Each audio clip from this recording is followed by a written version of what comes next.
Sir, सबसे बड़ी बात ये कि हम लोग अपने जीवन में अच्छे से अच्छा करना चाहते हैं, लेकिन सर उससे भी बड़ी बात ये कि अगर हम इस जमीन से जाने के बाद भी अच्छा कर जाएं और अच्छा कर रहे हों और हमारे जाने के बाद जितने भी हमारे अपने हैं, हमारे परिवारजन, हमारे फ्रेंड्स, उन्हें एप्रिसिएशन मिलती रहे, उन्हें उसका क्रेडिट मिलता रहे कि तुम्हारे फैमिली से ये मेंबर गया, इसकी वजह से इसे जीवन मिला, इसे आंखें मिली, इसे स्किन टिश्यूज मिले, इसे ये ऑर्गन मिले, मतलब ये जी पा रहा है। तो सर मैं नहीं मानता वो इंसान जमीन से जा चुका है, वो तब भी जी रहा होता है।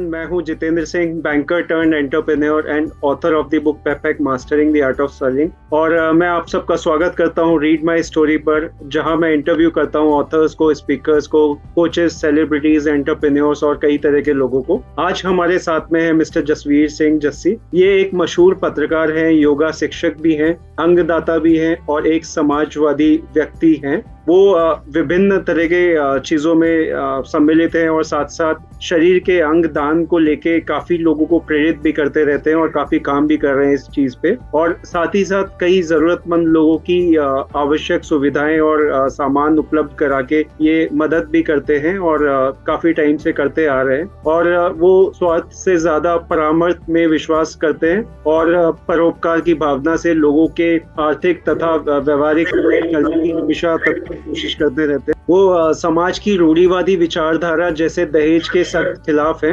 और ये एक पत्रकार की पोटली नामक एक अभियान चलाते हैं और साथ में गरीब लोगों को और जरूरतमंद लोगों की हेल्प करने के साथ साथ जो आश्रम है, वृद्धा आश्रम है या विधवा आश्रम है या बाल आश्रम है, उनको कनेक्ट करने की भी कोशिश करते हैं ताकि जो वृद्ध लोग हैं उनको बच्चों का प्यार मिल सके और जो बच्चे हैं उनको माँ का या अपने दादा दादी का प्यार इन वृद्ध के थ्रू मिल सके। तो इनकी मुहिम ये काफी असरदार भी है और काफी तरह से हेल्पफुल भी है। और साथ में ये अपने जन्मदिन पे कोई पार्टी वार्टी या उत्सव ना मनाकर ये गरीब लोगों के लिए किसी भी तरह से सहायता कर सके, भोजन उपलब्ध करा सके या वस्तुएं वितरित कर सके, हमेशा इनकी विचारधारा वो रहती है। तो आज हमें भी काफी सारी चीजें इनसे सीखने को मिलेगी। तो स्वागत करते हैं जसवीर जी का। वेलकम जसवीर जी, आप का स्वागत है हमारे प्लेटफॉर्म पे।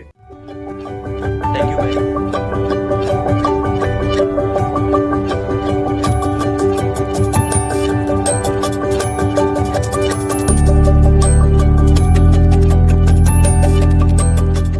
वेरी मच जितेंद्र सर, बहुत बहुत शुक्रिया, बहुत आभार। और जिन भी अल्फाजों का आपने इस्तेमाल किया, शायद मैं उन लायक तो हूं नहीं, क्योंकि आप ही की जैसा और सभी जो मृत्यु लोक पे लोग हैं उन्हीं के जैसा मैं भी एक इंसान हूं। बस एक कोशिश मात्र ये है कि इंसान होने के नाते अगर हम मानवीयता को ध्यान में रखते हुए कुछ बेटरमेंट के लिए सोशल कॉज पे रहते हुए काम कर सकें, वो एक इनिशिएटिव लेने की बस मेरी जुगत लगी रहती है। बाकी अपनी लाइफ में हर कोई अपने लिए जी रहा है, अपनों के लिए जी रहा है, अपने पेट को पाल रहा है, अपने फैशन, अपने तौर तरीके, अपने पैटर्न को लेकर आगे बढ़ रहा है। लेकिन जब परमात्मा, ईश्वर, गॉड, जीसस, माइटी गॉड, जो भी हमारे ईस्ट होते हैं, वो हमें ना सिर्फ जमीन पे इसलिए भेजते हैं, ये मेरा व्यक्तिगत मानना है, मेरा खुद का व्यू है, मेरी खुद की विचारधारा है कि मात्र इसलिए नहीं भेजते कि आप जमीन पे जाओ, ऐशो आराम करो, सिर्फ अपने बारे में सोचो, सिर्फ अपने बारे में जियो। अगर ऐसा, मात्र ऐसा होता तो फिर हम इंसान नहीं, हम जानवर की योनि में जाके पैदा होते। क्योंकि जब एक जानवर अपने बच्चे को सिक्योर करने की कोशिश करता है तो दूसरे से उसका डिफेंस करता है, उसकी रक्षा करता है, उसे बचाता है और दूसरे जानवर पे वो घुर्राता है। लेकिन हम इंसानों में क्या होता है, हम इंसान जब एक दूसरे को देखते हैं और जब कोई किसी ऐसी परिस्थिति में होता है कि जो बहुत मर्सीफुल है, तो हमारे मन में एक ऑटोमेटिक होता है ना कि नेचर वाइज कुदरती एक इमोशंस जनरेट होते हैं। सिर्फ उसी इमोशंस की वजह से ये सब करने की मात्र भर कोशिश कर रहा हूं। मैं कुछ भी नहीं कर रहा हूं, मैं सिर्फ एक निमित्त हूं, माध्यम हूं, जिस वजह से मैं आगे बढ़ने की कोशिश कर रहा हूं, उससे ज्यादा कुछ नहीं sir. Thank you so much. ये वाकई लाजवाब चीज है, क्योंकि हम अपने बारे में तो हमेशा सोचते हैं, बट अगर हम दूसरों के बारे में भी सोचें, भले ही वो कुछ प्रपोर्शन ही हो, और दूसरों की हेल्प करना शुरू करें, तो वो बहुत बड़ा इम्पैक्ट क्रिएट कर सकता है। और साथ में लोग जुड़ते हैं तो डेफिनेटली वो मुहिम और बड़ी होती है। तो चलिए शुरू करते हैं, आपके बारे में थोड़ा जानने की कोशिश करते हैं। तो सबसे पहले मैं आपके बारे में ये जानना चाहता हूँ कि जब आप बढ़ रहे थे या ग्रो हो रहे थे या आप स्कूलिंग में थे, तो उस टाइम पे कुछ थॉट्स रहे होंगे, वो थॉट्स की लाइफ में क्या करना है उन चीजों को लेके, और आज अगर आप देखो कि आज आप जो कर रहे हैं तो उनमें क्या डिफरेंसेस है? सर, हमेशा क्या होता है कि जब हम पैदा होते हैं तो शारीरिक क्षमता के साथ साथ मानसिक क्षमता भी बढ़ती है, दिमागी जो कैपेसिटी है वो भी बढ़ती है। तो जैसे जैसे हम आगे चलते जाते हैं, परिवार से जो मिलता है, समाज से जो मिलता है, उसको हम रिसीवर के तौर पे ग्रहण करते हैं और उसी चीज को प्रोवाइडर की हैसियत से आगे बढ़ाते हैं। क्योंकि एक छोटी सी कहावत है हिंदी में कि माँ के पेट से कुछ भी सीख कर हम पैदा नहीं होते हैं। क्योंकि हम लोग महाभारत के काल के अभिमन्यु जैसे नहीं हैं, हम बहुत अदने से हैं, बहुत नॉर्मल से हैं, शून्य और नगण्य के रूप में है। तो जब हमारी पैदाइश होती है, तो जैसे जैसे समाज हमें जो दिखाता है और जो घरेलू प्रथम पाठशाला से जो भी हम लोग सीख पाते हैं, फिर स्कूलिंग लाइफ में, फिर कॉलेज लाइफ में, फिर अपने जो कजिन्स मिलते हैं, जो अपने गार्जियंस सिखाते हैं, या जो अपने कलीग्स मिलते हैं, फ्रेंड सर्कल से जो भी मिलता है सर, उसे हम इंप्लीमेंट करते हैं, अपने अकॉर्डिंग डिसाइड करते हैं कि मैंने ये सीखा, मैंने ऐसे मुझे हासिल हुआ, अब मुझे इंप्लीमेंट करके सामने क्या देना है। अगर मुझे कोई गलत बोले तो मैं उसे वापस करने के लिए गलत बोल दूं, तो एक नॉर्मल कॉज हो गया कि गिव एंड टेक, जैसे को तैसा हो गया। लेकिन फिर उसमें और आप में कोई भी फर्क, कोई भी फासला नहीं है। फासला तब होता है आपने कुछ बोला, चाहे सही वे में या रॉन्ग वे में, मैंने उसे इंप्लीमेंट किया और इंप्लीमेंट करने के बाद एक्चुअल में जो सही कन्वर्सेशन हो वो मैंने डिलीवर करनी है। क्योंकि सर, मैं बहुत अच्छे से इस बात को जानता हूं और मानता भी हूं कि मैं आपको नहीं बदल सकता, जहां को नहीं बदल सकता, सामने वाले को नहीं बदल सकता, क्योंकि मेरा होल्ड है ही नहीं। मेरा होल्ड खुद पे है, सेल्फ पे है, जो सबसे आसान है। तो मैं खुद को बदलने की कोशिश करता हूं। वही मैंने शुरुआत की जब से मेरी मानसिक बुद्धि का विकास हुआ, जिसे बौद्धिक क्षमता कहा जाता है सर। और बहुत पहले से मैं सोशल कॉज में नहीं जुड़ा। 2007 में मैंने स्कूलिंग क्वालिफाई की। आफ्टर 10+2 मैंने BSc MCA ज्वाइन किया, जिससे कि मुझे जर्नलिज्म करने का मौका मिला। चूंकि मैं एक परफेक्ट तो नहीं, लेकिन हाँ, आजीविका चलाने के लिए जर्नलिस्ट बनना चाहता था। जर्नलिस्ट इसलिए क्योंकि देश का चौथा स्तंभ कहा जाता है, और कहा जाता है कि अगर आप जर्नलिज्म करेंगे तो आप अपनी अवधारणा के साथ साथ समाज को भी आईना दिखाने का काम कर सकते हैं, सही वे में, सही डायरेक्शन लेके जा सकते हैं। लेकिन जर्नलिज्म में जो कुछ भी हुआ, क्योंकि आप भी उसके पार्ट हैं, चौथे स्तंभ के एक स्तंभ बहुत जबरदस्त आप भी हैं, तो आप भी जानते हैं दीन दुनिया में क्या कुछ होता है, क्या चलता है, क्या समझ में आता है। तो जिस सोच के साथ सर मैं आगे बढ़ा, वो तो नहीं मिल पाई, वो मैं कर भी नहीं पाया और कर भी नहीं पा रहा हूं अपनी मीडिया प्रोफेशन में होने की वजह से भी। करेक्ट। तो इसी के पैरेलल एक और सोच क्रिएट हुई, वो 2017 में। उसका रीजन सिर्फ था सर, वो ये कि एक बारी मेरी मदर कुछ कपड़े प्लास्टिक के जो टब बर्तन बेचने वाले आते हैं उन्हें प्रोवाइड कर रही थी, और जो शूज के बदले घर की क्रॉकरी का सामान देते हैं सर, कप वगैरह, उन्हें देने के लिए उन दोनों को मम्मा ने बुला लिया। उसी बीच में सडन एक अधेड़ उम्र का 60-65 की एज का एक बंदा आता है, उसके साथ में उसकी फिंगर पकड़े हुए एक बच्चा उसके साथ में आता है। बच्चा आधा नंगा होता है, बंदे के शरीर पे कपड़े होते हैं, तो मम्मा को सीधा बोलता है कि माँ कुछ खिला दे और कुछ मेरे को पहनने ओढ़ने के लिए दे दे। तो होता है ना सर, लाइफ में कोई फेज ऐसा आता है आपके जीवन में कि आपके चक्षु खोल देता है। कई चीजें ऐसी होती है सर कि हमें आंखों से नहीं दिखाई देती, क्योंकि आंखें सिर्फ माध्यम होती हैं, सोर्स होती हैं, कान सिर्फ सोर्स माध्यम होते हैं। अगर सच में आंखों से दिखाई देता, सच में कानों से सुनाई देता सर,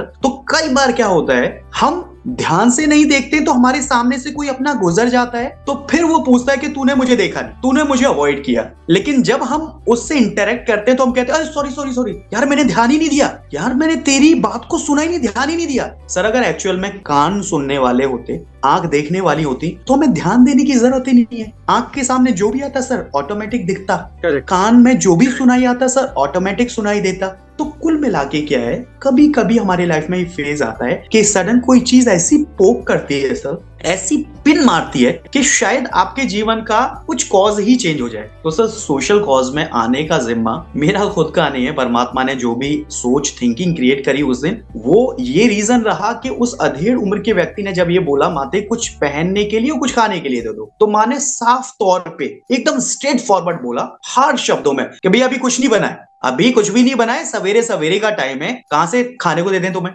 और रही बात पहनने ओढ़ने की, तो भैया इतने सारे कपड़े ले, एक तू ले एक बच्चे को दे दे। मम्मा ने बिना सोचे समझे कि वो कपड़ा दिया हुआ उसे पसंद आएगा भी या नहीं, या उनके तन पे फिट आएगा भी या नहीं, बिना सोचे समझे सर तपाक से जवाब दे दिया। अब उस सिचुएशन में मैं अपने ऑफिस जाने के लिए रेडी हो रहा था, ये सवेरे 10 बजे का टाइम रहा होगा, 10 के आसपास का मॉर्निंग का। उस सिचुएशन में जो भी सोच आई, मैंने टब बर्तन वाले जो प्लास्टिक के बर्तन बेचने वाला है उससे सॉरी बोला दोनों हाथ जोड़ के। उसके बाद जो क्रॉकरी का सामान देने वाला कप वाला है उससे दोनों हाथ जोड़ के सॉरी बोला कि भैया अब कपड़ों से और शूज से कुछ नहीं लेना, माफ करना आपका वक्त जाया हुआ। अब वो क्या है, गलत सी भाषा का इस्तेमाल करते हुए कि हम क्या बेवकूफ हैं, इतने टाइम से बिठा रखा है हमें, वगैरह वगैरह बोलते हुए चले गए। लेकिन चले गए सर। फिर मैंने मम्मा को बोला, मैंने कहा मम्मा मेरे दिमाग में ना कुछ चीज आई है, मैं ऑफिस से जब वापस आऊंगा तब मैं आपको बताऊंगा, अभी एक काम करो, ये भैया को ना कुछ खाने पीने के लिए बना दो और ये जो कपड़े हैं ना भैया को दे दो। तो उस बंदे ने सर क्या कहा, उसका स्वाभिमान देखिए कि भैया मुझे कपड़े इतनी आवश्यकता ही नहीं इतने कपड़ों की। मम्मी ने जब उसके सामने पोटली रखी कपड़ों की, शूज रखे, तो सर मैं मतलब शॉक हो गया ये देख के। उस बंदे ने मात्र काउंटिंग में 3 कपड़े उठाए इतने सारे कपड़ों में से, शूज में से। चाहता तो वो सारे उठा सकता था, 3 कपड़े भी वो सर, 2 कपड़े अपने लिए जो अपनी उम्र की एज के कपड़े थे मेरे फादर के, वो उसके तन पे आ सके अपनी चॉइस से उसने उठा लिए। तीसरा कपड़ा एक सिंगल कॉस्ट्यूम जो फुल बॉडी को कवर कर दे उस बच्चे के लिए सर। तो आप समझ रहे हैं सर कि उसका स्वाभिमान कितना जबरदस्त, कि उसके सामने अपार संपत्ति, उसके बावजूद भी उसने अष्टांग योग का इस्तेमाल किया, जो 8 चीजें होती हैं, कर्म योग ध्यान प्राणायाम, इन चीजों का इस्तेमाल किया। तो हमसे बौद्धिक क्षमता में तो वो ज्यादा हुआ। तो फिर मैंने मम्मा को बोला, मैंने कहा मम्मा कमाल है, गजब है, इसके पास बहुत सारे ऑप्शन थे, बहुत सारे कपड़े ले सकता था बंदा, लेकिन फिर भी इसने मात्र 3 चीजें ली। फिर मैंने मम्मा को बोला आप ना इसे कुछ खिला दो और शाम को आके मैं बात करूंगा। तो फिर मम्मा ने उनके लिए मैगी और चाय बनाई भैया, क्योंकि खाना बनाने में वक्त लगता है। उसके बाद मैं निकल गया ऑफिस के लिए। तो शाम को जब मैं आता हूँ तो मम्मा को मैं बोलता हूँ, मम्मा अंडर प्रिविलेज और स्लम एरियाज, इनमें इतने जरूरतमंद होते हैं कि कई बार क्या होता है, पूरा जीवन सर उनका पूरा जीवन गुजर जाता है, लेकिन उनके पास इतना भी नहीं होता कि अपने जीवन को सिक्योर जी सके और कर सके, आगे बढ़ सके। और सर जो क्षमतावान होते हैं सर, जिनकी अपनी खुद की क्षमताएं होती हैं, उनके पास इतना होता है कि खुद के लिए भी होता है और वो वेस्ट भी होता है, वेस्टमेंट भी होता है उनके साथ में। अब यही सोच के साथ मेरी मदर और बाकी तमाम हमारे देश की जो माताएं बहनें हैं, वो यही कोशिश करती है, उनके घर में प्लास्टिक के टब बर्तन बकेट होती है, लेकिन फिर भी इसी अवधारणा इसी सोच के साथ किस बहाने से पुराने कपड़े चले जाएंगे, कुछ नया सामान आ जाएगा, ये होता है सर। पुराने शूज चले जाएंगे, कुछ क्रॉकरी का सामान आ जाएगा, ये होता है। और आज का एक चलन और है सर, जो दरी बनवाई जाती है ना, दरी के पुराने कपड़ों से दरी बनवाई जाती है, तो उस वजह से कपड़े चले जाएं, कुछ दरी वगैरह बन जाए, मतलब इन्वेस्टमेंट जो है लिटिल सी, उससे कुछ अपना बन के तैयार हो जाए। तो एक वो वे होता है। तो उस सोच के बाद जब मैं शाम को आया अपने घर, मम्मा को बोला, मम्मा मेरी आंखों के सामने और मेरे प्रोफेशन की वजह से, मीडिया की वजह से बहुत सारे ऐसे जीवन को देखने का मौका मिलता है कि आंख से आंसू आते हैं, लेकिन स्क्रीन पे होने की वजह से हम शेयर नहीं कर सकते सब। इमोशंस को कंट्रोल करना पड़ता है, होल्ड करना पड़ता है। पर वो दिन है और आज का दिन है। तो सोशल कॉज पे ये जो बीज पनपा सर, ये जो सिचुएशन क्रिएट हुई, ये उस दिन से हुई। और उस दिन से लेके आज तक मेरी मम्मा ने खुद एक टाइम मेरे साथ खड़े होके सोशल पे एक वीडियो भी शूट कराया। टेलीविजन स्क्रीन और हवाई फैन दोनों ही चलती हुई कंडीशन में मेरी मम्मा ने बोला कि जैसे हमारे घर में तो और चीजें आ गई हैं, तू इन्हें डोनेट कर दे, जिन जरूरतमंद के पास में आज तक शायद ये चीजें ना रही हो। तो सर मैं मंत्रमुग्ध हुआ जब माँ आपके साथ जुड़ती है आपके कॉज में, तो उससे बड़ी तो कोई चीज हो ही नहीं सकती है सर। करेक्ट। तो इस तौर पे चाहे स्टेशनरी हो, चाहे कपड़े हो, या घर में अपने जीवन को जीने के लिए किसी भी तरह का कोई भी सामान हो जिसका इस्तेमाल हम नहीं कर रहे हैं लेकिन है वो अच्छी कंडीशन में, तो मैं उनको सोशल कॉज के तहत लोगों तक पहुंचाने की कोशिश करता हूं और जो भी करता हूं सर वो सब अपने सोशल प्लेटफॉर्म्स पे ऐड कर देता हूं सर। उसका एक छोटा सा रीजन ये है कि मैं ये जानता हूं कि हमारे हिंदुस्तान में ये भी कहावत है सर, जो मुहावरे होते हैं भेड़ चाल सर, कि एक के पीछे एक, जो देख रहे हैं वही फॉलो हम करने की कोशिश करते हैं। तो सर बहुत सारे सज्जन ये कहते हैं कि भाई आप अच्छा करते हो, आपकी सोच है, आप एक हाथ से करो, दूसरे हाथ को पता मत पड़ने दो, कुछ ऐसा गुप्त दान करो। मेरी तरफ से हमेशा ये मैनिपुलेट किया जाता है या ये इनिशिएटिव लेके बोला जाता है सर कि अगर मैं कभी किसी भी चीज से प्रेरित होता हूं या हुआ हूं तो इन आंखों से देखने के बाद, इन कानों से सुनने के बाद और अपने दिमाग से सोचने के बाद ही प्रेरित होता हूं। करेक्ट। तो same as it is sir, जो मैं कर रहा हूं वो मैं सामने प्रोवाइड करने की कोशिश करता हूं ताकि लोग देखें और उनके जहन में ये आए कि यार हम ऐसे भी कर सकते हैं। करेक्ट, हम भी कर सकते हैं। अब सर इसमें ना तो आपके पैसे वेस्ट होते हैं, पैसे मतलब लगते ही नहीं है सर, और ना ही आपको अपने समय को किल करना है। बस क्या है, अपने समय को मैनेज करना है। अगर आप अपनी क्षमता के अकॉर्डिंग जरूरतमंद तक पहुंच के किसी भी अपने घर के एक्स्ट्रा सामान को उन तक पहुंचा दें तो सर यकीन मानिए जब हम सेल्फ ये काम करते हैं, ऑन ये काम करते हैं, तो बहुत मन को तसल्ली मिलती है और हमसे जुड़े हुए लोग इससे इन्फ्लुएंस होते हैं, प्रेरित होते हैं। ये उन्हें समझ में आता है यार कपड़ों का अभी तक हम ऐसे इस्तेमाल करते थे, वेस्ट करते थे, फेंकते थे, पोछा बना लेते थे या रद्दी में फेंक के वेस्ट करना या टब बर्तन लेना। यार सच में अगर किसी के तन पे काम आ जाए तो उससे दुआएं मिलेंगी, विशेष मिलेंगी और बहुत अच्छा भी लगेगा। तो सर इस वे में आगे बढ़ते हुए पत्रकार होने की वजह से नाम दे दिया इस कॉज को, इस मुहिम को, पत्रकार की पोटली।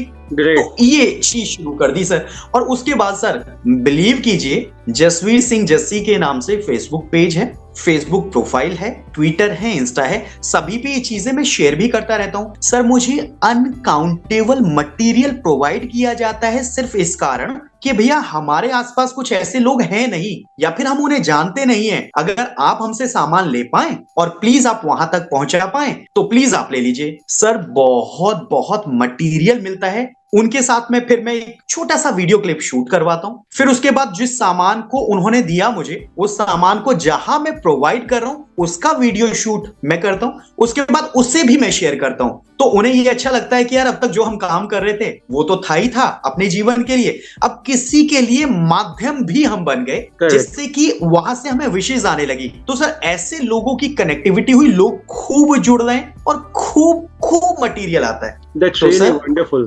Thank you sir. ये कॉज मेरा शुरू हुआ सर इस तरह से सर। और बहुत अच्छी शुरुआत है और लोग जुड़ रहे हैं जैसा आपने बताया, वो उससे बेटर और क्या हो सकता है। तो अब मैं अगर बात करूं आपके वर्क और एक्सपीरियंसेस को लेके, किस तरह से आपने अपनी जर्नी शुरू की, क्या क्या काम आप कर रहे हो प्रोफेशनली भी और पर्सनली भी। कुछ चीजें तो आपने ऑलरेडी शेयर कर दी है, अपार्ट फ्रॉम दैट जो चीजें बच गई हैं उसके बारे में आप शेयर करो।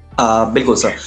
सर जैसे कि सोशल कॉज पे सबसे पहले मैंने बिंदुवत बात की है, तो पहले बिंदु की मैं बात कर चुका हूं जो भी हमारे पास एक्स्ट्रा ऑर्डिनरी होता है, क्योंकि सर एक छोटा सा स्लोगन भी है मेरा कि आपका पुराना किसी के लिए नया हो सकता है सर। ट्रू। दूसरी चीज सर कि जब भी हमारी सोच बदलती है अच्छे वे में, तो सर तभी हमारे जहन में ये चीज आती है कि यार कुछ बेटरमेंट के लिए भी करना चाहिए, सोसाइटी के बेटरमेंट के लिए करना चाहिए। तो एक छोटी सी कोट समझ लीजिए, स्लोगन समझ लीजिए, वो मैंने ये अपनी पत्रकार की पोटली के नीचे हमेशा मेंशन होता है कि चाहे जो हो बस सोच बदलनी चाहिए। तो इस कॉज के तहत सर मैं दूसरे बिंदु पे बात करना चाहूंगा। 3 बिंदुओं पे मैं काम करता हूं। फर्स्ट बिंदु वही जो आपके पास बन पड़े, जरूरतमंद को पहुंचा दो, जिसमें पैसे का इस्तेमाल नहीं है, सिर्फ संसाधन का इस्तेमाल है, सोर्सेस का इस्तेमाल है और किसी की जरूरत पूरी हो जाए, फुलफिल हो जाए, उसका इस्तेमाल है। दूसरा बिंदु सर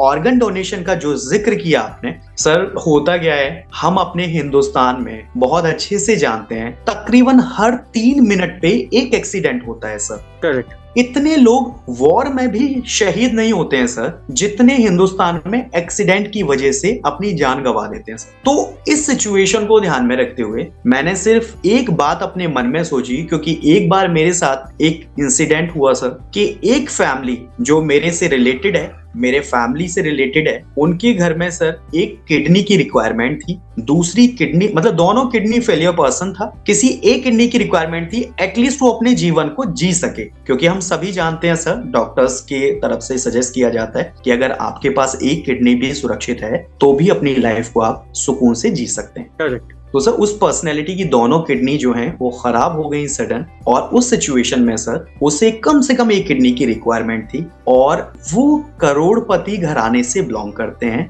अपार संपत्ति सर, अपार धन, बावजूद उसके वो एक किडनी की व्यवस्था नहीं कर पाए सर। उस दिन ये समझ में आया सर कि अगर आपके पास अपार संपत्ति है, अपार धन है, एक सिचुएशन पे वो भी काम नहीं आता है। ट्रू। और सबसे बड़ी बात सर, अगर मार्केट में कोई मटेरियल है ही नहीं, वो एग्जिस्ट ही नहीं करता है, तो सर कितनी भी प्रॉपर्टी, धन दौलत शोहरत आपके पास हो और आप लुटाने के लिए भी तैयार हो जाएं कि मुझे सिर्फ एक किडनी दे दो, मैं जो भी आप मांगोगे वो सब देने को तैयार हूं, और वो है ही नहीं, तो क्या सर हम ले पाएंगे? सेम वही सिचुएशन हुई सर। उस सिचुएशन में उन्हें एक सिंगल किडनी तक नहीं मिली और वो अपनी जान गंवा बैठे सर। और वही चीज होती है सर, कहीं ना कहीं आपको किसी ना किसी वजह से या तो सुकून मिलता है या फिर पीड़ा होती है, दुख होता है, परेशान होते हैं। तो सर उस दिन बहुत परेशानी हुई, बहुत दिक्कत में आए, और मन में ये आया कि डॉक्टर से अच्छे खासे तरीके से अगर डिस्कशन करें तो शायद कुछ अच्छा हो जाए। जो हमारे फैमिली मेंबर के साथ हुआ, हमारे रिलेटिव के साथ हुआ, शायद आगे ना हो अगर कुछ बेटर सोचा जाए। राइट। तो सर अपने फ्रेंड सर्कल में जो भी मित्र लोग हैं, जो मेडिकल फील्ड से हैं, जो केमिस्ट फील्ड से हैं, जो डॉक्टरी पेशे से हैं, डॉक्टर्स हैं, चाहे बीएचएमएस हो, चाहे एमबीबीएस हो, उनसे सभी से कंसल्ट करने के बाद, उनकी बात करने के बाद सर सिंपल वे में इस कॉज को जनरेट करने की कोशिश करी कि हम एक इंसान के ऑर्गन्स कम से कम 8 लोगों की जान बचा सकते हैं सर। एक इंसान के ऑर्गन्स, जो कि हमें पता भी नहीं होता है, जस्ट बिकॉज अवेयरनेस ना होने की वजह से। तो इसके बारे में हम ना और डिटेल में बात करेंगे आगे चल के। अब तीसरे वाले बिंदु के बारे में हम बात करते हैं। वो तीसरा बिंदु क्या है जिसपे आप काम कर रहे हो? थर्ड पॉइंट है, हमारे देश में 3 आश्रम, अनाथ आश्रम, वृद्ध आश्रम और विधवा आश्रम, अनफॉर्चुनेटली ये बने हुए हैं, दुर्भाग्यवश ये बने हुए हैं। ये नहीं होने चाहिए, हर कोई ये चाहता है, लेकिन सिचुएशनली जो भी घटित हुआ, जिसके साथ भी हुआ, वो हो चला। अब इस सिचुएशन में ना चाहते हुए तीनों आश्रमों में अलग अलग लोग अपने जीवन को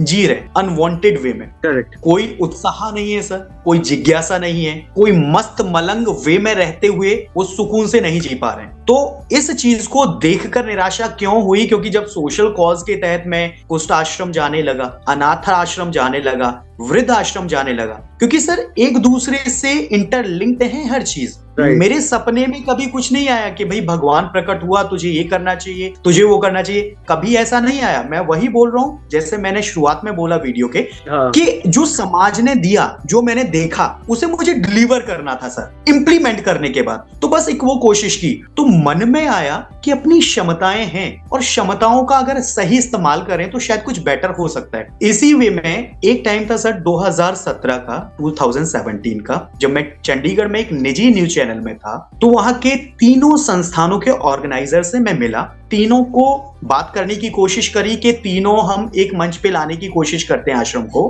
ताकि अनाथ बच्चे वृद्ध बुजुर्गों से मिल जाएं, वृद्ध अनाथ बच्चों से मिल जाएं, विधवाएं बच्चों से मिल जाएं और बच्चे विधवाओं से मिल जाएं। तो ना चाहते हुए भी उनका एक परिवार हो जाएगा सर, जिसका नाम मैंने दिया व्यक्तिगत यूनिक फैमिली, अलौकिक परिवार। तो सर कुछ लोगों को मैं एकजुट कर पाया, जिसमें कि आज कुछ लोग इस बात से सुकून फील करते हैं कि ना चाहते हुए भी अब मेरे पास एक परिवार है, जीने का तरीका, वे, रास्ता और एक मकसद है जब तक मैं जी रहा हूं या जी रही हूं। तो सर तीनों आश्रमों को एक जगह लाने की कोशिश इस जुगत में मैं जुटा हुआ हूं। तो पत्रकार की पोटली इन 3 बिंदुओं पे मात्र काम करती है। That's really really wonderful thing। और अगर हम बात करें आपके पैशन को लेके, तो कौन सी वो चीज है जो आपको पैशनेट बनाती है आपके लाइफ में? सर पैशनेट की अगर बात करें तो हेल्दी वेल्दी ये सब चीजें बहुत जबरदस्त होती हैं सर, क्योंकि आपकी जो हेल्थ है, आपका जो स्वास्थ्य है सर, वो इतना जबरदस्त धन होता है। मैं हमेशा कहता हूं, अगर आपको स्वर्ग में बिठा दिया जाए और आप अपने आप में सुकून फील नहीं कर रहे हैं, अगर आपको लगता है आप स्वस्थ नहीं है और आपकी कंडीशन लाजवाब नहीं है, हेल्थ अच्छी नहीं है, तो सर किसी भी चीज में आनंद नहीं आने वाला है। करेक्ट। 56 प्रकार के भोजन भी आपको तृप्त नहीं कर सकते हैं सर। तो मुझे पैशनेट बनाता है हेल्थ, और इसी वजह से सर मैंने एक टाइम पे अपने आप को फिट रखने के लिए मोरारजी देसाई संस्थान, जो गवर्नमेंट अथॉरिटी है, गवर्नमेंट ऑर्गेनाइजेशन है सीपी दिल्ली, वहां से डिप्लोमा होल्ड किया योगा में। और मुझे नहीं पता था कि ये मेरा प्रोफेशन भी बन जाएगा, ये मेरे व्यक्तिगत के लिए था कि मैं अपने आप को एटलीस्ट फिट रख सकूं डाइटिशियन के तौर पे या योग करते हुए। उसके बाद ये मेरा ऐसा पैशनेट वे आगे क्रिएट होते चला गया सर कि आज मैं yoga influencer, yoga creator, yoga motivator, yoga teacher हूं सर, जिसमें कि कुछ क्लाइंट्स को मैं योगा भी सिखाता हूं, जिससे कि मैं खुद तो हूं ही फिट, वो भी फिट हो रहे हैं, और इससे सर एक आमदनी का भी जरिया मुझे मिल गया sir. Correct, that's really wonderful. Thank you. तो अगर हम बात करें आपके विजन, मिशन और गोल को लेके अगले 5 से 10 साल में, तो क्या है वो? सर अगर विजन मिशन गोल की बात करें तो सर अभी तक एक नॉन और ऑन बिजनेस शुरू हुआ है मेरा, यही जिसका योगा का मैंने आपको क्राइटेरिया बताया। और इसी के साथ सर, इसी के पैरेलल निजी न्यूज चैनल में जॉब करने के साथ साथ, क्योंकि सर जॉब नौकरी हाजी की होती है, हम सभी जानते हैं, कभी सिक्योर नहीं होती सर, आज है कल नहीं है, पता नहीं। और मीडिया प्रोफेशन में तो यही होता है सर, स्विचिंग हमेशा लगी होती है, हमेशा हम इधर से उधर माइग्रेट हो रहे होते हैं। तो सिचुएशन में ये मन में आया सर कि हम क्या कभी जॉब क्रिएटर बन पाएंगे? तो बस उस सोच को ध्यान में रखते हुए सर एक छोटा सा काम शुरू किया, छोटा सा वेंचर शुरू किया है मैंने और मेरी वाइफ ने। वो है सर मिसेस जस्सी रसोई टिफिन सर्विसेज, जिसके तहत सर हम कुछ अपने नॉन लोगों को, काउंटेबल लोगों को अपनी क्षमता के मुताबिक कुछ काउंटेबल टिफिन सर्व करते हैं, जिसमें लंच टिफिन बॉक्स और डिनर टिफिन बॉक्स हम देते हैं, जिसमें एक मेड का सहयोग हम लोग लेते हैं। अब हमारी वजह से सर एक मेड को काम मिला, यानी हम कहीं ना कहीं जॉब क्रिएटर बने। तो इन फ्यूचर सर हम दोनों का ये गोल है कि आगे हम ऐसे जॉब क्रिएटर बने कि बहुत सारी फैमिलीज के घर में हमारी वजह से अगर चूल्हा जल पाए, उनका आजीविका का साधन, उन्हें सोर्स मिल पाए कि वो अर्न कर पाए, तो सर हमारे लिए इससे बेटरमेंट का लिए कुछ भी नहीं होगा। और बाकी योगा अपना है, जॉब अपनी करें, जब तक होगी करते रहेंगे। अदरवाइज इससे आगे लेके जाना है कि दूसरों को जॉब देनी है, उनकी लाइफ सिक्योर करनी है, दयावान बनना है, लेकिन दयावान बनने के साथ साथ जॉब भी देनी है। एक टाइम का निवाला आप किसी को खिला देंगे, उनका जीवन नहीं कट पाएगा। एक टाइम किसी को आप कोई सामान संसाधन दे देंगे, उनका जीवन नहीं बसर होगा। जीवन किसी का सिक्योर करना है, बचाना है, तो आप अगर उन्हें एक छोटी सी जॉब भी देते हैं तो सर उनका जीवन सिक्योर हो सकता है। ये विजन गोल है sir. Correct, and that's really wonderful thing कि जॉब क्रिएट करना एक बहुत ही नोबल कॉज है, क्योंकि इससे आप ना सिर्फ एक बंदे को एम्प्लॉयमेंट दे रहे हो, बल्कि उससे जुड़े हुए 4-5 लोग जो फैमिली में हैं, उन सबको भी खाने पीने के लिए, रहने के लिए, कपड़े, ये सब चीजें मिल पा रही है। तो एक बहुत जरूरी चीज है, क्योंकि जितना ज्यादा एम्प्लॉयमेंट क्रिएट करेंगे उतना ज्यादा से ज्यादा लोगों की जिंदगी बेहतर होगी और गरीबी डेफिनेटली कम होगी। तो अगर हम बात करें कि आपकी जो जर्नी रही है अभी तक की, पर्सनल प्रोफेशनल दोनों, तो उसमें से वो कौन सी 2-3 चीजें हैं जो आपको लगता है बहुत इंपॉर्टेंट है, जो आपने सीखी है? सर कुछ चीजें ऐसी हैं जिनका जिक्र नहीं कर पाया, लेकिन 2-4 अल्फाजों में करना चाहूंगा। सर एक्चुअली में क्या है ना, मुझे सेंट्रल गवर्नमेंट से एक एंटी डॉरी सर्टिफिकेट मिला है। उसका एक विशेष कारण ये है कि मैं एंटी डॉरी लोगों को आगे प्रेरित करने की कोशिश करता हूं, खासकर युवाओं को, क्योंकि सर जिनकी शादी नहीं हुई है उन्हीं को प्रेरित कर सकते हैं। जब शादी करेंगे तो वो दहेज के खिलाफ खड़े हों, और हमारा जो युवा है सर वेल एजुकेटेड अगर है और वो अगर आगे बढ़ के इनिशिएटिव लेता है, तो सर अपने गार्जियंस को बेटी के घर में बेटी समझा सकती है और बेटे के घर में बेटा समझा सकता है। तो सर इसी चीज को ध्यान में रखते हुए सर मैं और मेरी वाइफ दोनों ही मीडिया पर्सन होने की वजह से हम लोगों ने डिसाइड किया कि जब हम दोनों अर्नर हैं तो बर्डन नहीं बनते हैं अपने अपने गार्जियंस पे, बल्कि अपने गार्जियंस को ये बोलते हैं कि हम एक काम करते हैं मम्मा पापा, एक मिसाल कायम करने की कोशिश करते हैं, एक एग्जाम्पल सेट करते हैं, क्योंकि लोगों को खूब कहा है दहेज मत लो, दहेज मत दो, डॉरी के खिलाफ, और आज हमें सही में इस पे अमल करने का मौका मिला क्योंकि हमारी शादी हो रही है सर। उससे पहले तो कर नहीं सकते हैं। सभी लोग ये सोचते हैं कि भाई पहले शादी करोगे तभी पता पड़ेगा, देखेंगे तुम दुनिया की दुहाई देते हो, आप लोगे या नहीं, लोगों का ये मानना होता है। तो सर हम लोगों ने करना दोनों चीज अलग होती है ना। एग्जैक्टली सर, तो कथनी और करनी में कोई डिफरेंस ना रखते हुए हमने यही किया। और सर बिलीव करेंगे आप, माननीय नितिन गडकरी जी जो सेंटर मिनिस्टर हैं, उनकी तरफ से हम दोनों के नाम बाय नेम लेटर इशू होके उनके ऑफिस से कॉल करके हमें वो लेटर मिला सर। ग्रेट। और ये बहुत इंपॉर्टेंट चीज है आज की डेट में, जो भी पढ़े लिखे युवा हैं एटलीस्ट वो अपने फैमिली को कन्विंस कर सकते हैं इस चीज के लिए। ये शादी दो लोगों को जोड़ रही है, दो परिवारों को जोड़ रही है, और जो बीच में दहेज आ जाता है ना, वो कहीं ना कहीं फ्रैक्शन क्रिएट करता है। आप जुड़ते हुए भी कहीं ना कहीं अलग हो जाते हैं। यस। और सर इसमें एक और दूसरा बिंदु है सर, हम हमेशा सुनते हैं ना कि ज्यादा पेड़ लगाओ, पेड़ बचाओ, पर्यावरण को दूषित होने से बचाओ। हम सर सिर्फ सुनते हैं और बोलते हैं सर, इंप्लीमेंट नहीं करते। हम अगर पेड़ लगाने की बात होती है तो पेड़ लगा देते हैं, अब वो सुरक्षित है या नहीं है कोई फर्क नहीं पड़ता। सर हमने अपनी शादी के दिन 5 पेड़ों को रोपित किया और हमेशा टाइम टू टाइम उनकी देखरेख करते हैं, उन्हें प्रोटेक्ट करते हैं, उनकी केयर करते हैं। जो ट्री गार्ड होता है सर, उनके साथ सिक्योर करते हैं उन पेड़ों को लगाया, ताकि जैसे जैसे हम बड़े होंगे, हमारी उम्र बढ़ेगी, उन पौधों पेड़ों की भी उम्र बढ़ेगी। एक समय वो आएगा कि वो छायादार फलदार होंगे। वो चीज लोगों को इन्फ्लुएंस करेगी कि पेड़ पौधे लगाना ही काफी नहीं है, उनकी परवरिश करना भी बहुत जरूरी है। तो सर दूसरा बिंदु ये। Great, this is really wonderful. और दोनों चीज बहुत इंपॉर्टेंट है, क्योंकि एक तरफ आप समाज के लिए एक प्रेरणा बन रहे हैं, लोगों को गाइड कर रहे हैं, दूसरी तरफ पेड़ पौधे लगाकर भी एक बहुत बड़ा कॉज, एक इनिशिएटिव बनता है। क्योंकि पेड़ आज की डेट में बहुत कम हो गए हैं, और खासकर कि हम अगर अपने देश की बात करें तो जिस हिसाब से पॉपुलेशन बढ़ रही है उस हिसाब से पॉपुलेशन बढ़ने के साथ पेड़ कट रहे हैं। तो इसीलिए जरूरी है कि पेड़ों को लगाया जाए। अब नेक्स्ट बात करते हैं जो बहुत इंपॉर्टेंट चीज है मेरे को लगता है, और आपने इस बारे में बात भी की ऑर्गन डोनेशन को लेके, कि आपने रजिस्टर किया अपने आप को ऑर्गन डोनेशन के लिए, उसके पीछे पर्पस क्या था वो आपने बताया। तो ऑर्गन डोनेशन के लिए रजिस्टर करना लोगों को क्यों चाहिए, और उसका लोगों को क्या इम्पैक्ट रहेगा, किस तरह से इम्पैक्ट रहेगा, वो थोड़ा सा एक अवेयरनेस जरूरी है, लोगों को बताना जरूरी है। तो उसके बारे में I would like you to share something. जी सर, मैं बिंदुवार तरीके से बताऊंगा, सिलसिलेवार तरीके से बताऊंगा। सर सबसे बड़ी बात ये कि हम लोग अपने जीवन में अच्छे से अच्छा करना चाहते हैं, लेकिन सर उससे भी बड़ी बात ये कि अगर हम इस जमीन से जाने के बाद भी अच्छा कर जाएं और अच्छा कर रहे हों, और हमारे जाने के बाद जितने भी हमारे अपने हैं, हमारे परिवारजन, हमारे फ्रेंड्स, उन्हें एप्रिशिएशन मिलती रहे, उन्हें उसका क्रेडिट मिलता रहे कि तुम्हारे फैमिली से ये मेंबर गया, इसकी वजह से इसे जीवन मिला, इसे आंखें मिली, इसे स्किन टिश्यूज मिले, इसे ये ऑर्गन मिले,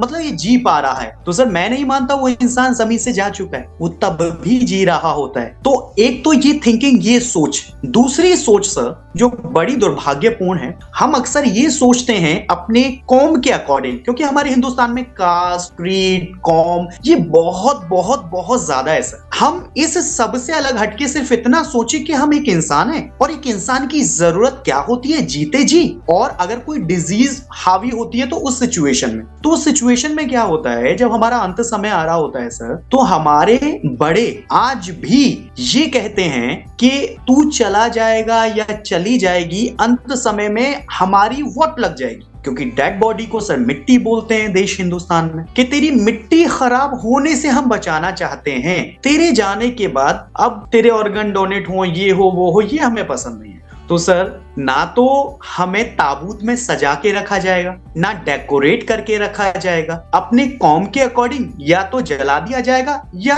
दफना दिया जाएगा। करेक्ट। दोनों ही सूरत हाल में हम लोग मिट्टी हो जाएंगे। अगर हम लोग किसी की सेवा कर पाए अपने जाने के बाद भी अपने जरूरी अंगों की मदद से, तो सर वो हो सकता है। सिर्फ इस सोच के साथ मैंने अपने गार्जियन से बात की, वो माने, मेरे फैमिली में 2 4 5 लोग हैं जो खुद स्वेच्छा से अपनी मर्जी से उनके मन में बात आई, समझ में आई और वो ऑर्गन डोनर बने। उनकी तरफ से ये आया कि हाँ सही बात है भाई, हम जाने के बाद किसी का भला कर सके तो एक सबसे बड़ा तरीका और अच्छा तरीका यही है। अब इस सोच को सर हर कोई बरकरार नहीं रख पाता है, क्योंकि कई बार सर आप सुनते देखते भी होंगे कि जब किसी का किसी भी तरह से कोई मिसहैपनिंग के साथ कोई रोड एक्सीडेंट हुआ या कोई और सिचुएशन हुई तो सर मोर्चरी में उनकी डेड बॉडी मिलना बहुत डिफिकल्ट इशू होता है सर, बहुत बहुत प्रॉब्लम्स आती हैं। तो उस सिचुएशन में जो उनके मिलने वाले अपने लोग होते हैं वो ये सोचते हैं कि किसी के साथ अगर कुछ हुई, उनके जीवन की क्षति हुई तो तुरंत उन्हें उनका दाह संस्कार हो जाए, सब कुछ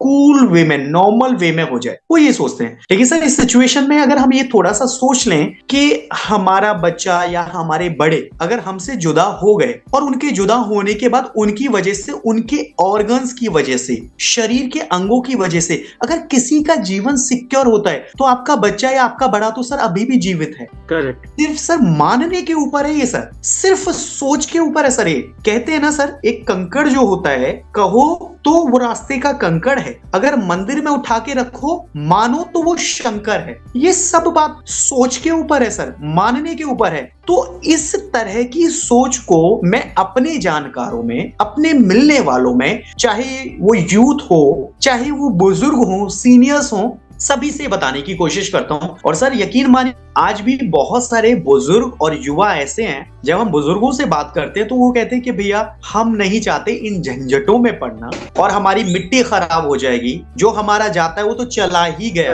अब उसके बाद क्या होगा, कैसे होगा, मतलब हम लोग मतलब पेचीदगी में फंसना नहीं चाहते, झंझट में फंसना नहीं चाहते। उस सोच की वजह से वो चीजों को दरकिनार कर देते हैं। लेकिन इसी बीच सर जब हमारे किसी बुजुर्ग को किसी ऑर्गन की जरूरत पड़ती है तो उनकी आंखें, दिमाग, दिल नहीं सर चक्षु खुलते हैं, हालत गंभीर होती है, फिर उन्हें रियलाइज होता है अरे ये तो सच बात है, जब हम डोनर नहीं होंगे तो रिसीवर कैसे हो सकते हैं। करेक्ट, जब आप दोगे नहीं तो मांगने का हक कहां से मिला आपको। एग्जैक्टली। तो सर ये सिचुएशन लोगों के दिमाग में डाल के इसी वे में स्कूल्स, कॉलेजेस, कोचिंग्स उसमें जाने का जब जब मौका मिलता है सर, यूथ को मैं यही एजुकेट करने की कोशिश करता हूं, क्योंकि सर आप जानते हैं हमारे सिलेबस में सब चीजें नहीं है सर, बहुत सारी चीजों की अवेयरनेस नहीं है। अभी मेरा नेक्स्ट क्वेश्चन भी इसी चीज के ऊपर था कि अगर किसी को डोनेट करने हैं ऑर्गन या कोई ऑर्गन डोनर बनना चाहता है तो उसका प्रोसेस क्या है, कहाँ जाके रजिस्टर करना चाहिए, किस तरह से रजिस्टर करना चाहिए, और अगर एक बार जैसे डोनर बन गए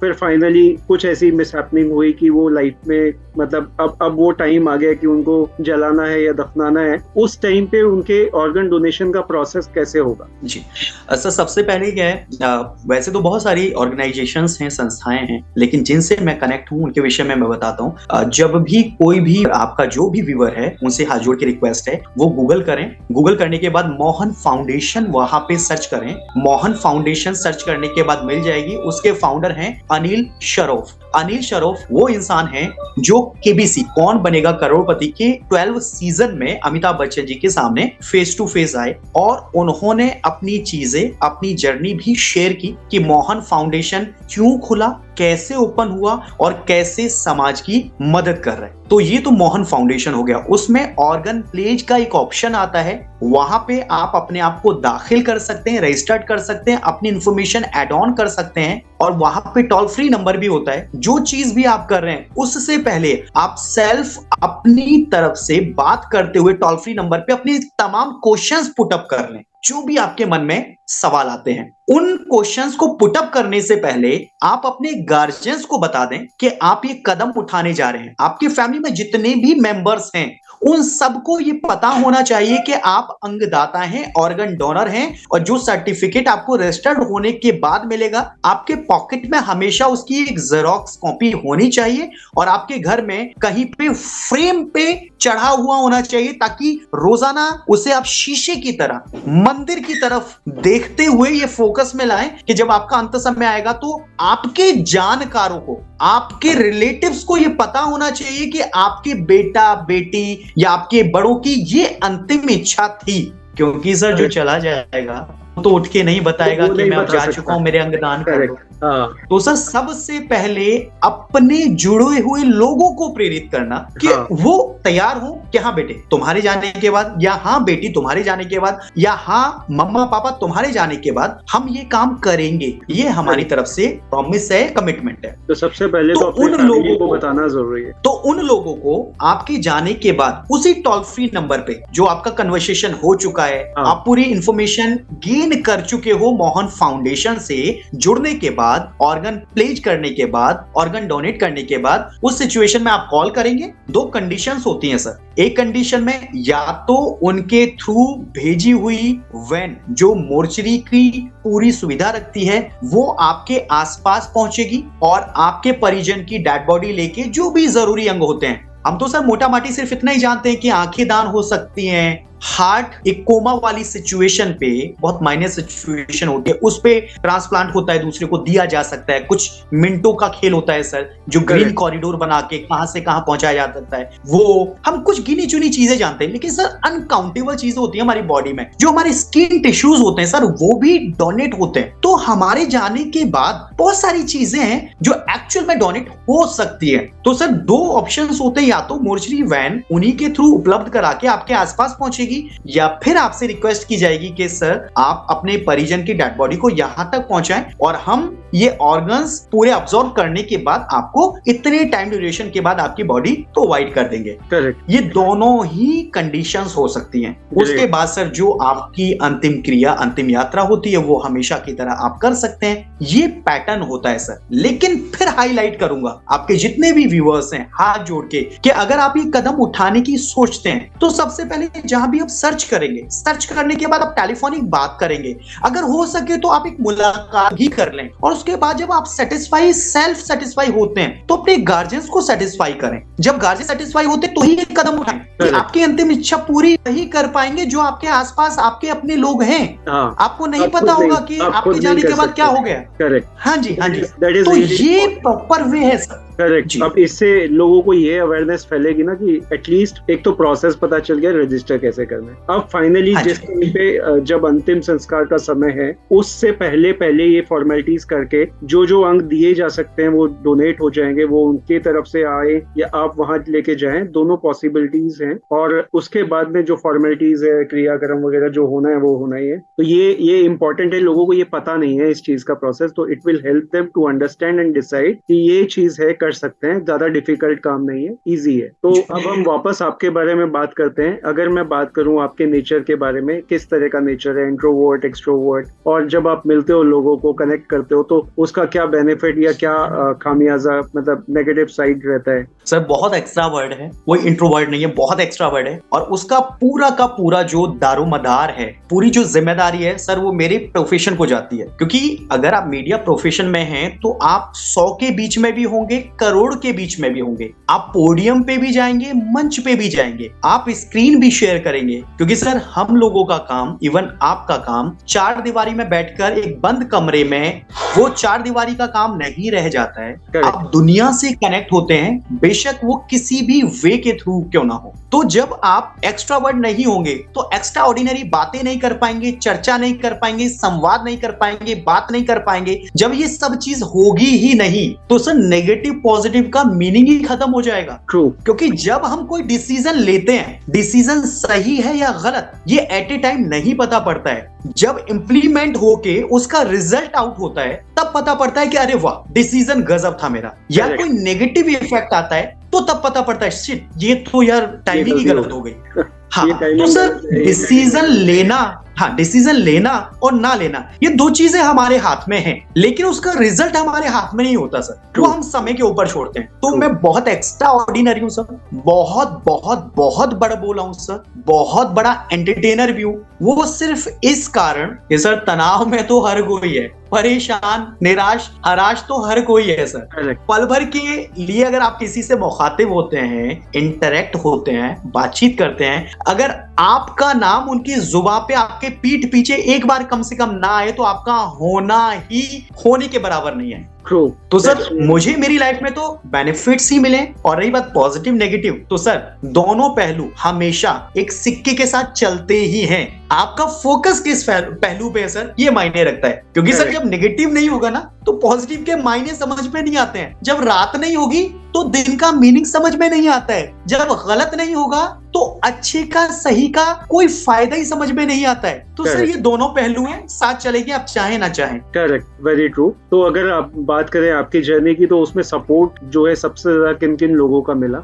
सर सबसे पहले हम सभी को चाहे कोई अपनी जुबान से बोले या ना बोले, चाहे वो अपने आप को बड़ा दिखाते हुए कि सब मैंने किया ये करता जाए, लेकिन सर हम सभी जानते हैं सर सबसे पहला सपोर्ट, सबसे बड़ा, सबसे विशाल और सबसे एक्स्ट्राऑर्डिनरी सर फैमिली का होता है। Correct. सबसे पहला सिर्फ और सिर्फ फैमिली का होता है सर। और अगर कुछ निस्वार्थी मित्र लोग होते हैं तो उनका तो एनी हाउ होता ही है। True. और उसके बाद अगर आप अपने लाइफ में एक से दो होते हैं आफ्टर मैरिज, और आपकी विचारधारा के ही सिमिलर कोई इंसान आपके साथ में जुड़ता है, तो सर उसका तो डबल इम्पैक्ट पड़ता है सर। Correct. जो मेरी लाइफ में पड़ा। डेफिनेटली सही बात है। और जब पार्टनर आपकी लाइफ में आता है तो वो आपके साथ में जो आपके विचारों को शेयर करना शुरू कर दे और साथ में आप दोनों मिलकर काम करो तो आपकी एनर्जी डबल नहीं 4 टाइम्स हो जाती है। That's true. तो अब हम बात करते हैं मोटिवेशन और इंस्पिरेशन की। How you get that? Sir motivation और इंस्पिरेशन की अगर बात करूं तो सर मोटिवेटर मेरे और इंस्पिरेशनल पर्सनैलिटी मेरे,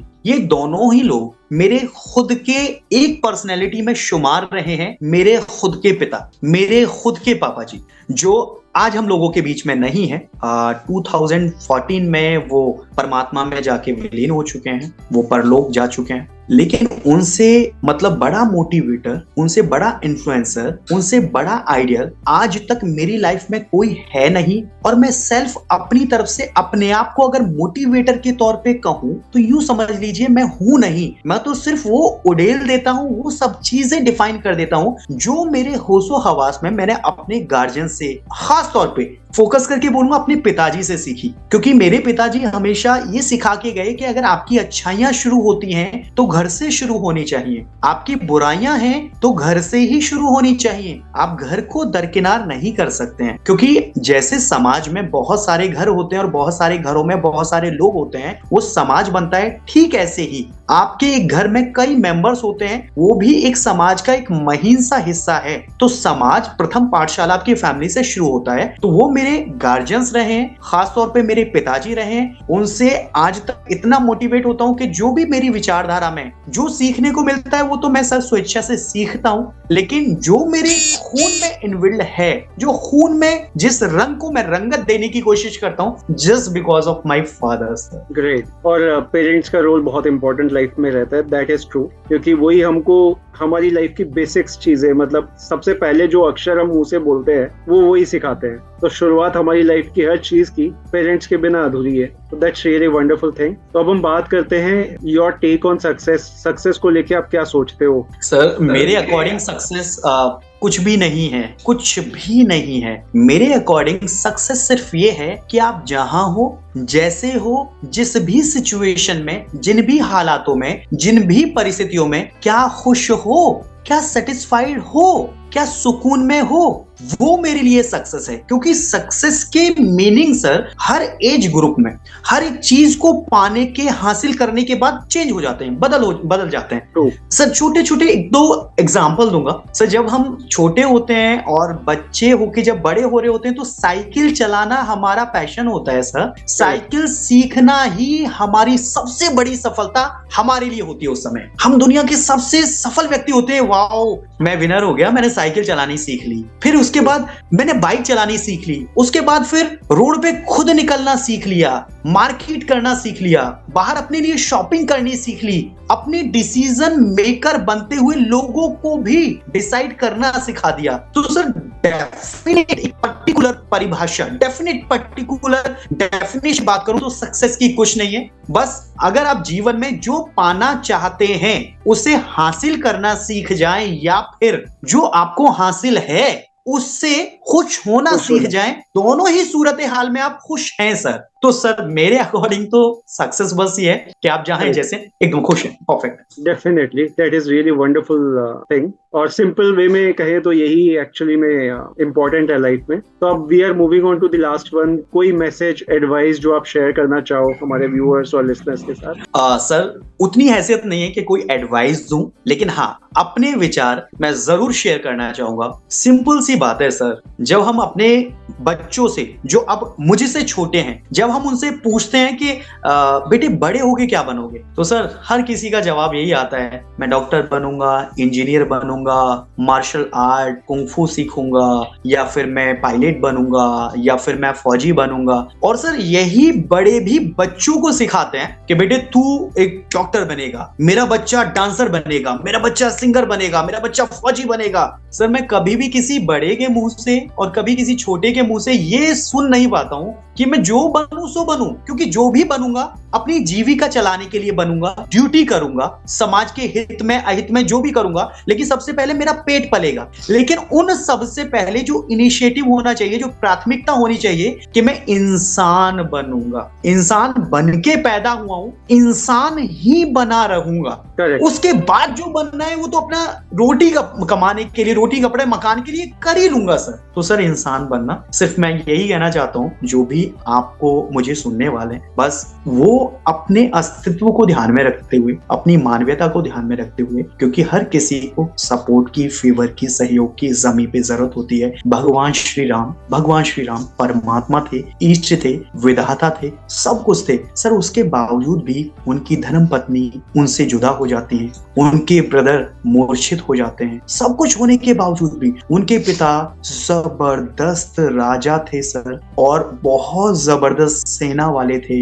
उनके मामा, उनके फैमिली मेंबर्स, उनके ब्रदर्स शक्तिशाली, सर्वशक्तिशाली सर। लेकिन उन्होंने ये बताने और जताने की कोशिश की मानव योनि में जन्म लेने के बाद कि जब एक इंसान जन्म लेता है, चाहे वो भगवान हो, चाहे नॉर्मल इंसान हो, या कोई भी अदर प्राणी, परेशानियां एनी हाउ आएंगी ही। करेक्ट। उनसे लड़ना कैसे है, जूझना कैसे इंसान रहते हुए सच्चाई से, वो उन्होंने करके दिखाया। अदरवाइज सर सुप्रीम पावर थी उनके पास, शक्ति थी, वो क्यों पुल बनवाते सर पत्थर डलवा के सर? वो सेकंड में सब चीजें कर सकते थे। वो क्यों रोते, क्यों बिलकते, क्यों परेशान होते? क्योंकि एक समय ये भी आता है सर, कहते हैं ना कि विधि का विधान जो है एक्चुअल वो तो होके ही रहेगा। और आपने जब कदम इस मृत्यु लोक में इस अर्थ पे रखा, परेशानियां तो आपकी उसी दिन से शुरू हो गई। कहते हैं ना सर, परेशानियां अपने आप आती हैं, बिना न्योता दिए, बिना इनविटेशन दिए खुशियां ढूंढनी होती हैं सर। तो बस इतना सा मैं कहना चाहूंगा, हम सभी इंसान बने रहें